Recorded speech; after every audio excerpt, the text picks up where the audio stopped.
Before we begin, if you value serious evidence-based history that looks past mythology and into the hard mechanics of survival, consider subscribing to The Survival Record.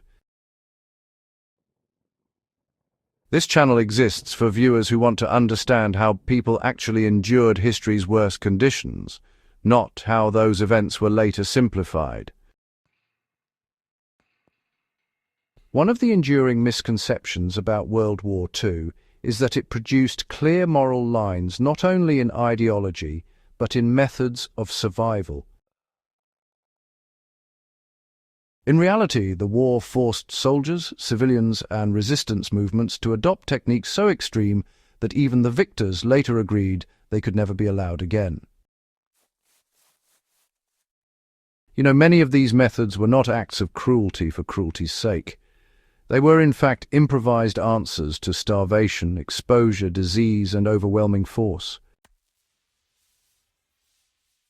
What makes them unsettling is not just their brutality, but honestly, how effective they were, and how close modern societies came to normalizing them. Understanding why these practices were later banned tells us as much about post-war ethics as it does about wartime desperation.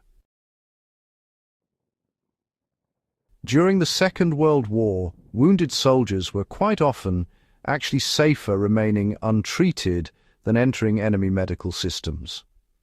This rather grim reality produced survival practices that, deliberately violated the emerging ideas of medical neutrality. On the Eastern Front, both German and Soviet troops routinely avoided marked aid stations knowing they were targeted regardless of Geneva protections. Instead, informal field treatment became a survival strategy. Wounds were intentionally left open, cleaned crudely, and, cauterized or packed to avoid infection just long enough to keep moving. After the war, these practices influenced strict international protections for medical personnel and facilities. The lesson was clear: once medical neutrality collapses, survival itself becomes a liability. The brutality here wasn't the treatment, it was the strategic abandonment of care as a form of protection. Modern combat medicine is built specifically to prevent this logic from ever returning. Scorched-earth policies are often discussed as military tactics, but they were equally survival measures. Retreating armies destroyed crops, wells, rail systems, and livestock, not only to deny resources to the enemy, but to force civilians into dependency or displacement. In occupied Soviet territories, entire villages burned their own food stores to avoid being labeled collaborators. The long-term consequences were, honestly, catastrophic. Famine conditions persisted for years after the war ended, and civilian mortality continued long after the combat had stopped. Post-war bans on collective punishment and resource denial, stem directly from this experience. The lesson learned was that survival achieved through environmental annihilation guarantees generational instability, not victory. In ghettos, prisoner of war camps, and besieged cities, starvation was not always accidental. Rations were, in fact, calibrated precisely to weaken populations without triggering immediate collapse.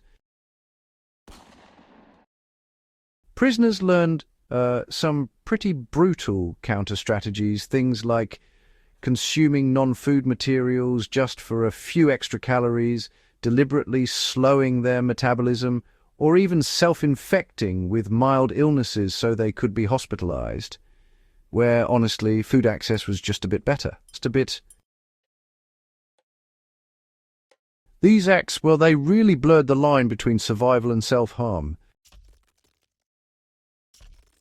After the war, deliberate starvation was, formally defined as a crime, not just some unfortunate logistical outcome. Modern humanitarian law reflects this shift, recognizing that survival strategies should never ever require the systematic dismantling of the human body just to function. Chemical weapons are remembered for their horror, but, it's less known how soldiers sometimes use controlled exposure as a survival tactic. Troops operating in contaminated zones would actually deliberately acclimate to low-level toxins to reduce shock during attacks.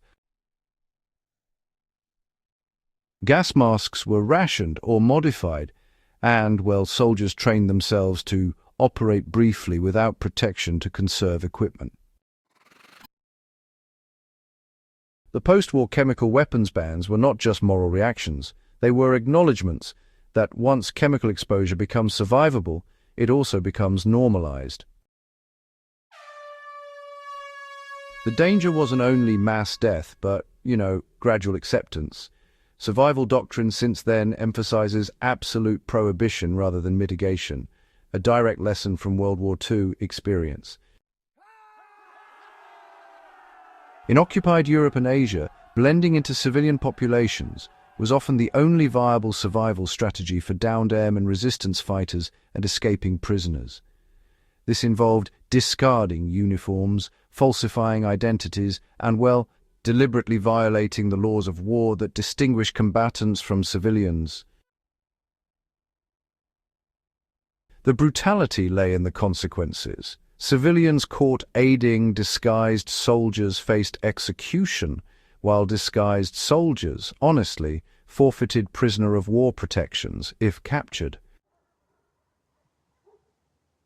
After the war, international law tightened definitions of lawful combatant status, recognizing that survival tactics forcing identity erasure inevitably endanger non-combatants. Mass deportations and relocations were frequently justified as protective measures. Civilians were removed from combat zones to prevent collaboration, resistance, or resource drain. In practice, these movements exposed populations to disease, exposure, and violence at far higher rates than remaining in place. The post-war rejection of forced population transfer came from hard data, not sentiment. Survival odds consistently dropped during relocation. Modern refugee law reflects this grim arithmetic. Movement under coercion is almost never protective, no matter how it is framed. On several fronts, especially in tropical and Eastern European theatres, armies deliberately delayed or denied burial of the dead to discourage enemy occupation or civilian return. Corpses created disease zones that functioned as biological barriers. Soldiers learned to exploit decomposition as terrain. This practice horrified post-war investigators not because of disrespect alone, but because it weaponized public health. The banning of such tactics shaped modern rules on treatment of the dead and environmental warfare, recognizing that survival cannot come at the cost of long-term biological harm. Perhaps the most enduring ban was conceptual rather than legal. World War II survival training taught adaptability without ethical constraint. Anything that worked was acceptable. Post-war doctrine reversed this approach. Survival training began to include limits, emphasizing not just how to endure, but, what must never be done, even under existential threat. This shift reflects a deeper understanding. Survival without structure leads to cycles of violence that outlast the crisis. Modern military and civilian preparedness programs are built around this hard-earned restraint. Survival tricks, banned after World War II, were not outlawed because they failed. They were banned because they worked too well in the short term while devastating everything that followed. Remembering them matters because it reminds us that survival is never just about staying alive. It is about what kind of world remains afterward. If you value this kind of in-depth, unsimplified history, subscribe to the Survival Record. And if this episode added context or challenged assumptions, share it with someone who believes they already know this history. The details we overlook are often the ones that matter most.